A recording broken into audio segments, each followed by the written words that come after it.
This week, the RSPW Rewind takes us way back to the year 1992, with one post from 27 years ago, and then a bunch of posts from 1993 talking about the first King of the Ring pay-per-view and other such things. I didn't even own a computer until 94. So to be able to go back even further than that and see what wrestling fans were talking about, I love the RSPW segment as much as a lot of you do. It takes time to put all of this together, but the effort is worth it each week. We begin with a post from eFlow on April 7th, 1992, 2 days after WrestleMania 8, titled, Lex Luger will wrestle at SummerSlam 92. Oops.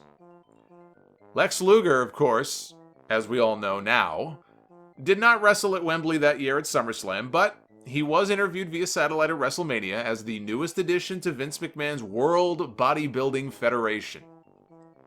And so eFlow says, I recently ran into some inside information concerning Lex Luger and his entry into the WBF. Remember, you heard it here first. This is what I have learned so far. Vince signed Luger in January. Originally, Lex had a contract with WCW that forbade him to wrestle anywhere else until January 1, 1993. Vince was allowed to buy Lex out of his contract so long as Luger agreed to do the job for Sting at Super Brawl 2, because Luger had refused to continue working for WCW. This is why Luger did not make a single appearance in the weeks before Super Brawl. Apparently, Vince paid WCW's asking price for a buyout. This was a good move since Lex had no intention of continuing with WCW anyway. Contrary to what has been said on RSPW in the past, Lex does not dislike wrestling. He simply disliked wrestling for WCW. Luger is free to wrestle in the WWF and will do so starting in May or early June. Luger has been training for the past 4 months. Although unconfirmed, I would think doing roids as well. Yeah, you think? To bulk up for the WBF angle. And believe me, he wasn't the only one doing roids in the WBF either. At the WBF Championships coming up, the one that Lex has been pushing in all of his interview spots, Luger will be in the actual competition and will be very important. Or very, not important, he will be important, but he'll be arrogant and condescending, angering the other contestants and the crowd. There will be a babyface WWF wrestler in attendance who will come up on stage during Lex's routine, who will confront him and challenge him to a wrestling match. The two may even brawl on stage. Apparently, Vince has not figured out yet who this man will be. Who could it have been? Let's say that angle played out at the WBF show, right? You need a big babyface to come up on stage and challenge Lex Luger. I mean, it wouldn't really, visually, wouldn't really make sense for it to be like a Macho Man, right? Or somebody like that. Flair was a heel. I get with a Warrior? Maybe have the Ultimate Warrior do it? Undertaker? Well, Undertaker wouldn't do it. Undertaker walk out in the middle of this bodybuilding competition. Yeah, I'm not sure who that would be, honestly. Who would have been the right person for that spot? The man who interferes with Lex's routine at the WBF Championships will wrestle Lex Luger at SummerSlam 92, and a feud will ensue. This is not conjecture, he says, it is fact. Larry Pafall went to high school in Orchard Park, New York, where I happen to reside, and I learned these things from an unimpeachable source in the area. I will try to find out who Lex will be feuding with, and also whether he will be pushed as strictly a bodybuilder turned wrestler, or if the fact that he wrestled in the past will be mentioned in any context. Remember, you heard it here first. Well, either eFlow's source was not as unimpeachable as he thought, or plans change. Beware of false prophets on the internet, even in 1992. We skip ahead to April 30th, 1993, a post titled Yokozuna/Kokina. Bob is responding to an earlier post from The Candy Guru that was asking, the guy who was Kokina Maximus in the old AWA promotion, is that the WWF's Yokozuna? I was watching a best of 80s tape from the AWA recently, and I could swear that this Kokina Maximus guy is Yoko, but a lot younger and much smaller. And then here comes the response from Bob. Yuppers? It's the same guy. Him, Alpha, and both head shrinkers are all related, I think, so their appearance at approximately the same time in the WWF can be explained through that. When the Samoans first came to the WWF, they had a few matches on primetime. In those matches, they were led to the ring by a guy who, in the words of one RSPWer, has a butt that must be 4 feet wide. He disappeared, and this strange-looking Japanese sumo wrestler appeared on the scene. Obviously, the Samoan was turned into Yokozuna. Does anyone remember what the WWF called him before he was given the race lift? I love that. I love that. See, you've heard of people getting facelifts before. Only in WWE could they give you a race lift. They did that with probably more than a few people. This person here was nothing but an email address for a name, so I won't. He may not even be using that email anymore, so I won't give out his email. But this person says, if I'm not mistaken, Yokozuna is listed from the Polynesian Islands, not Japan. I remember over the summer when the head shrinkers would only appear on primetime, Gorilla Monsoon mentioning that there was a third Samoan who made the other guys look little. So it would seem Kokina was originally going to wrestle as a Samoan. Christopher Robin Zimmerman backed up that account. He said the Samoans showed up with Afa, and the commentary was all about how Afa was a former co-holder of the tag team belt, although they did mention that there was another Samoan out there who was at or near the 500-pound mark. And boy, wait until we see him. Same with the second match where they were the head shrinkers, or the head hunters rather. They were the head hunters in their second match. Led to the ring by Afa. Wait until you see this 500-pound. And I remember a relation being used, although I can't remember if they said brother or cousin. I do remember the comment, you know there used to be 5 of them, and a hilarious cannibalism implication. That's the second cannibalism mentioned in one of these RSPW Rewind segments, by the way. Interesting to see that there may well have been a plan early on to bring Yokozuna in, not as a sumo from the Polynesian Islands, but to bring him in as a third head shrinker. I had heard rumors about this before, and so here it is being talked about and discussed on RSPW back at that time. April 5th, 1993, the day after WrestleMania 9, a post by Mark Engel, the Wizard of Odd he calls himself, post titled, Now What? As expected, RSPW was full of barfing sounds, resulting from WrestleMania 9, he says. As usual, Vince McMahon keeps us guessing, but this wasn't a guess I wanted to exercise. Once the outrage calms down, if it ever does, we all wonder what will happen now. Here, for what it's worth, are my opinions.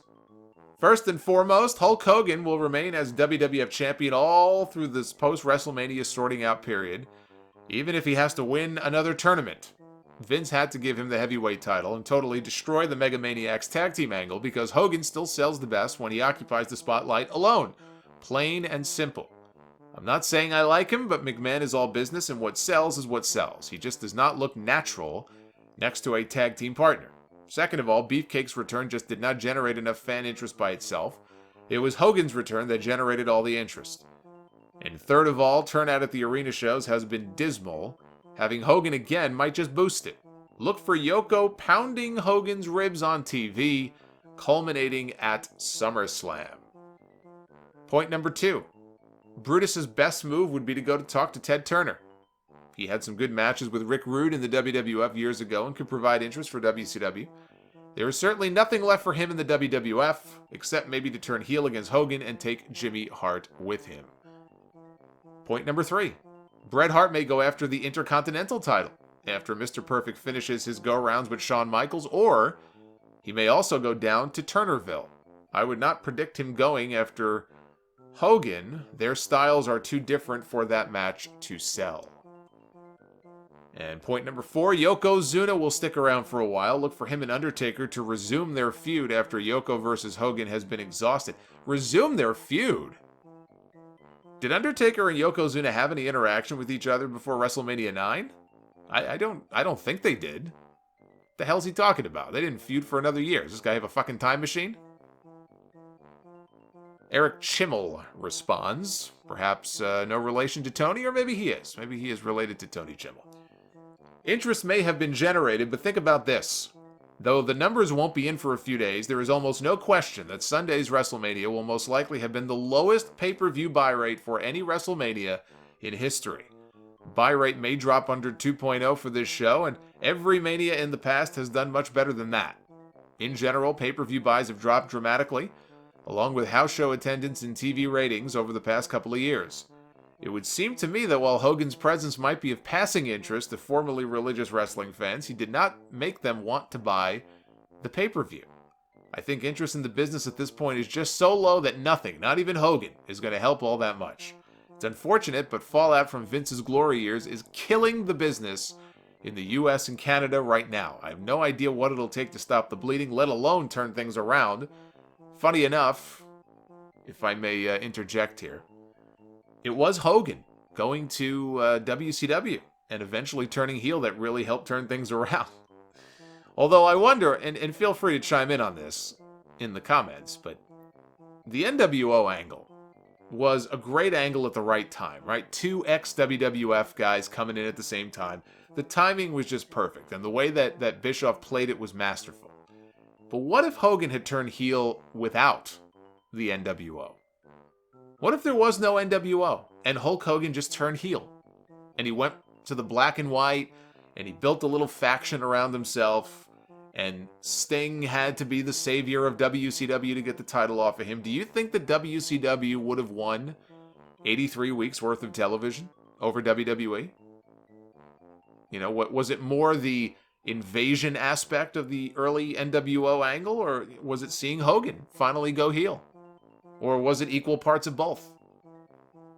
I think it was just a perfect storm of things coming together at the exact right time. But I do wonder if Hogan's heel turn alone, as big as it was, if that would have been strong enough to lead WCW to suddenly start beating WWF in the ratings. I think it's a question worth asking. April 17th, 1993. Rick Saya of Online Onslaught fame with a thread titled King of the Ring Info. After months of speculation, details about the upcoming WWF pay-per-view event are forthcoming. The King of the Ring tournament will feature an 8-man single elimination tournament. Participants in the tournament will be decided by a series of playoff matches that will be held over the next several weeks. I'm not sure exactly what this process will entail, but it seemed to me that 16 guys would face off one-on-one, with the winners headed to the King of the Ring tournament. So it's actually like a 16-man tournament with the first round on free TV. In addition, Hulk Hogan will defend his world title against Yokozuna. Gene Okerlund said on the event center that he's doing this to prove to the world that he deserves the championship. Somehow I don't think the majority of RSPWers will be that easily convinced. Jason Steves responds, "Oh well, so much for the winner being awarded the vacated title. When I first read that, my heart fell because I was expecting a 16-man tournament, but when I stop and think about it, I like this better.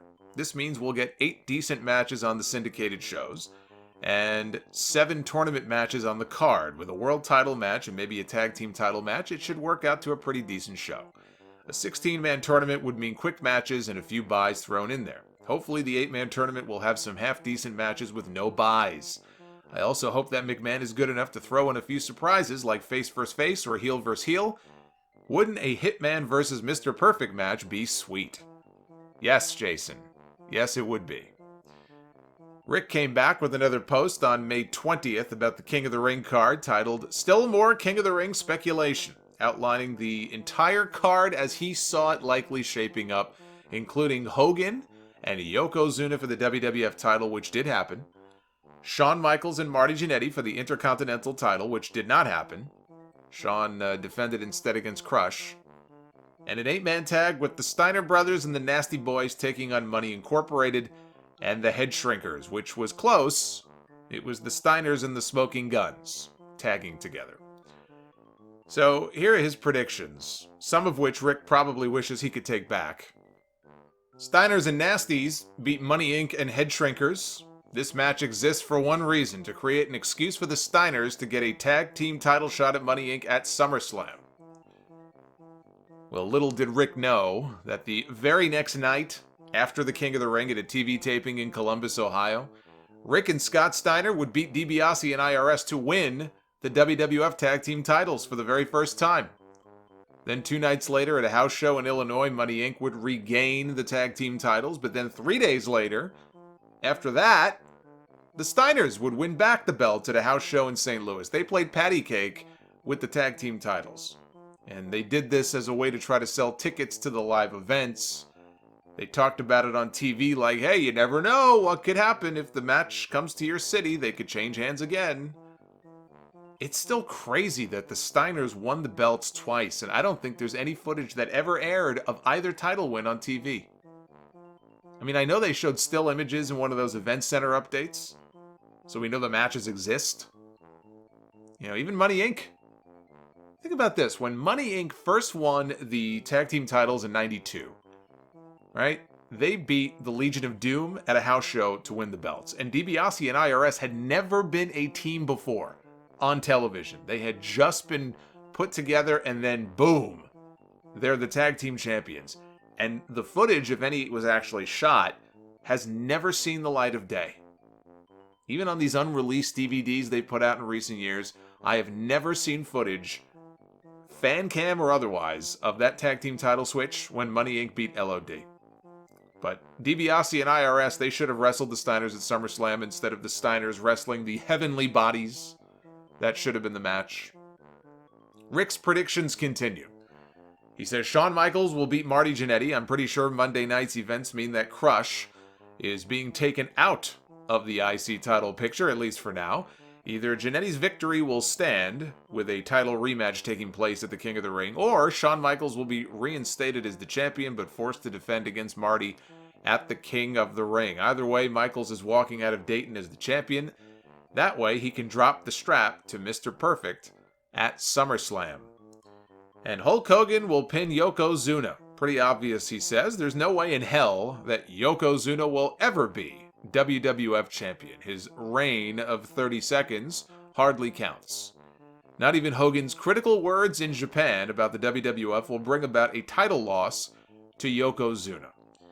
So what he is referring to there is Hogan working a match in May for what I guess would have been New Japan. I don't know if it was New Japan or maybe All Japan, whatever promotion it was. Hogan worked a match in Japan in May against Muta, the great Muta. This is while Hogan was the WWF champion. And after the match was over, he did an interview where he called his Winged Eagle WWF belt, which he had right there in front of him, he called it nothing more than a Christmas tree ornament. It was a trinket that he was more interested in going after the IWGP title. When Meltzer reported what Hogan had said, I'm sure the WWF folks were not happy. And Hogan called him a liar and said he was misquoted. No wonder Hulk Hogan burned a copy of The Observer on that WCW pay-per-view. Observe this, brother.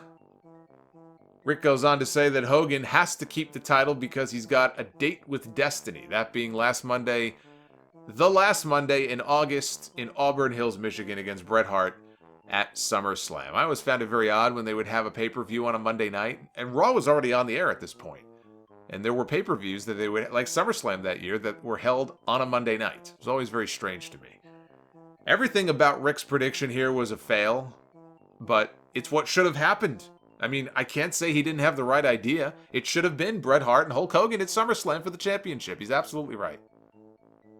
While we're on the subject of Hogan and the King of the Ring, because there was another poster who made mention in another post of Tiger Hattori and rumors at the time in The Observer of him being involved in the title match with Yokozuna. Tiger Hattori, for those who don't know, is a legendary Japanese referee.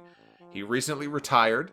That Fighting Spirit Unleashed tour that New Japan had a few months ago here in the States, they had dates in New York and Boston and Philly. That was part of the Tiger Hattori retirement tour.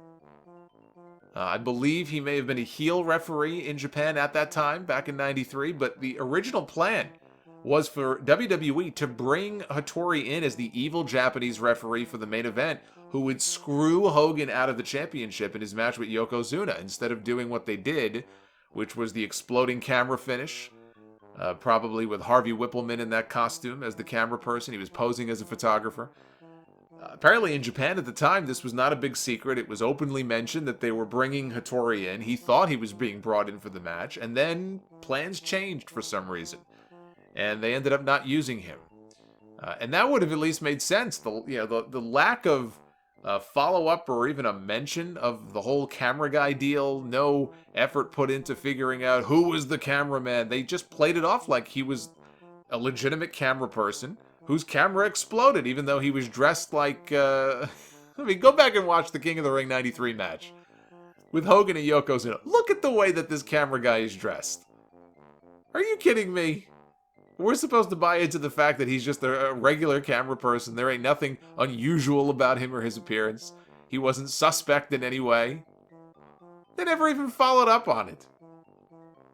Rick did predict that Bret Hart would win the King of the Ring tournament, although he predicted a final match of Bret Hart against Lex Luger, which would have made sense given the angle they shot before WrestleMania. Right before WrestleMania 9, there was a brunch event where Luger blindsided Bret Hart with his bionic forearm, knocked him out. In fact, if it's still up on YouTube, somebody uploaded their own fan cam footage from the WrestleMania brunch, or press conference, or whatever it was, where Luger nails Bret. I think it's listed under WrestleMania 9 VIP event, or some such thing, Caesar's Palace VIP event or something. So the natural follow-up would have had the two of them matched up in the finals of the King of the Ring, but that didn't happen. But then Luger turned face on the Intrepid a few weeks later. We never did get that match between them on television. But his final prediction was Bret Hart wins and gets the shot at Hulk Hogan at SummerSlam. What might have been? What might have been? This has been your weekly reminder that Hulk Hogan wore yellow because he was a coward, and he clearly feared stepping into the ring with little Bret Hart.